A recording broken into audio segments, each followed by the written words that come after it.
Hi, everybody. My name is Bob Trezise, and I'm President and CEO of Lansing Economic Area Partnership, LEAP, which handles economic development activities and initiatives and projects for the greater Lansing, Michigan area, Ingham, Eaton, and Clinton County.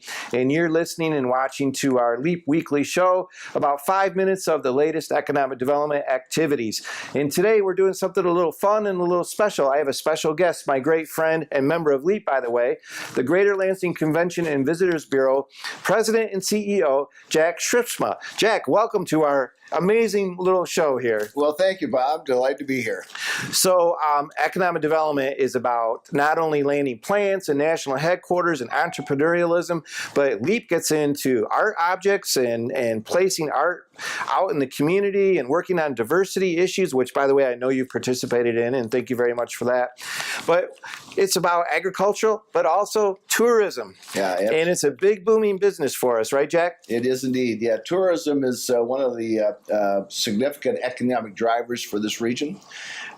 The mission of the Greater Lansing Convention and Visitors Bureau is to create positive economic impact for our community through the promotion of tourism, and that's what we do. So, Jack, you and your excellent staff, we're fortunate to have one of the best agencies, if not the best in the state. You're going around the country and you are scouring the possibilities of people coming in and having conventions here, correct? Right. We're charged with creating demand from visitors for our region, for the mid-Michigan region, and we do that through leisure visitors. We do it through groups and conventions, which we do dozens and dozens in this community. We do it through sports events. Our sports authority attracts well over 100 events that we support each year, bring in thousands of athletes and thousands more spectators and fans. And we do it through kind of what we call our SMERF markets, our social, military, educational, religion, and fraternal groups that we try and bring to the greater Lansing area. So, Jack, under your leadership, and I know you have a tremendous staff here as well, you have had a banner record year even in 2015, and I know it's continuing on into 2016. Can you tell us about those statistics a little bit? Sure can. 2015 was a banner year. It's just an incredible year for our region, and it was the fourth record year in a row for our region. So I think it speaks to there's something going on in this community, in this region. And we had our highest occupancy in a very, very long time. We broke the 60% barrier, which we haven't had in well over a decade in this region. 61.1% occupancy, and that's of our hotels, of all of our hotels throughout the region. That's a key metric in our industry, and of course we've had more hotels open. We have more hotel rooms, so we almost broke 1 million room night demand this past year. We had 980,000 room nights consumed in the greater Lansing area. We hope 2016 we're going to break that 1 million mark. So this fits perfectly into the emerging story of the new Lansing, which is a region, the global Lansing. We are on the national scale over and over in statistics. Obviously, we're growing in population, and we're bringing business here like crazy. There's an explosion of growth in the area. So this fits perfectly into that narrative. More hotels have been added, hotel rooms and hotels, right. And yet, for the first time in our history, I guess is what we're saying, right, is we were able to tip over the 60% vacancy rate in hotels. And tell us about the conventions themselves. What is the economic impact? I suppose theaters and shopping and hotel rooms themselves is huge. Absolutely right. If anything important happens in the state, it ought to happen in this region. We're the capital city. We're the capital city. In the center of the state. We've got some great facilities with our convention center, and we've got a great variety and diversity of lodging options, and we've got tremendous restaurant dining options. Certainly when they come, they got to buy gas, they do shopping, they go to visit attractions, they go to restaurants, and of course they stay overnight. So, and we love those that stay overnight because they tend to spend a lot more money than those that come in for the day. We love them both, but we love the overnight visitors even more. And do you have a few dollar amounts for us to whet our appetites on? Yeah.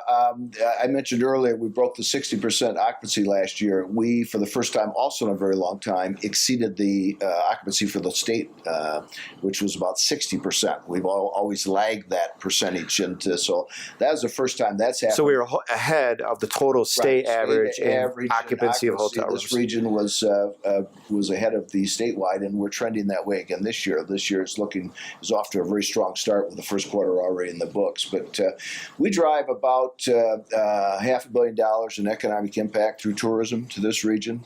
We support about 6,400 jobs in the tourism sector, and we welcomed last year almost 5 million visitors to this region. So we're looking for even more growth this coming year. Now that is real economic development. Our final question today is this: all the good news culminated in a remarkable historic moment for us.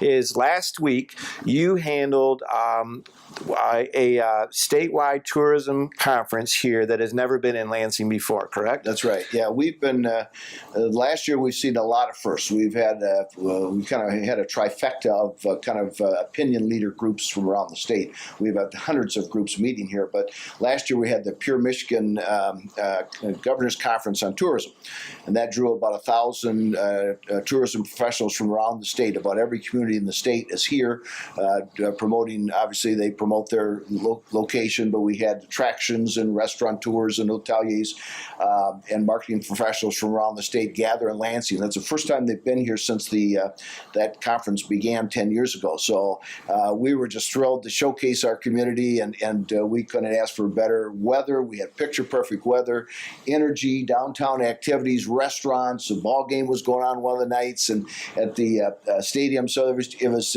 we couldn't have staged it any better. They had a great experience. A lot of them left with kind of, wow, I had no idea what Lansing had to offer. And many of them have been here many times, but their eyes were open last week, and they saw what a great product we have.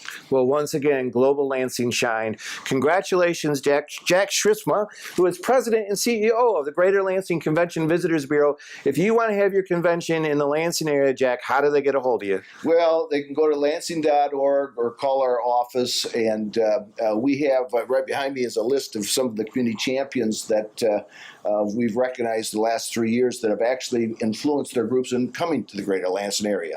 And so we'd encourage you to reach out to us. We've got the people and the support to help put in bids to have those conferences here, and we'd love to do it. So we invite you to come visit our site, lansing.org, and see what we have to offer.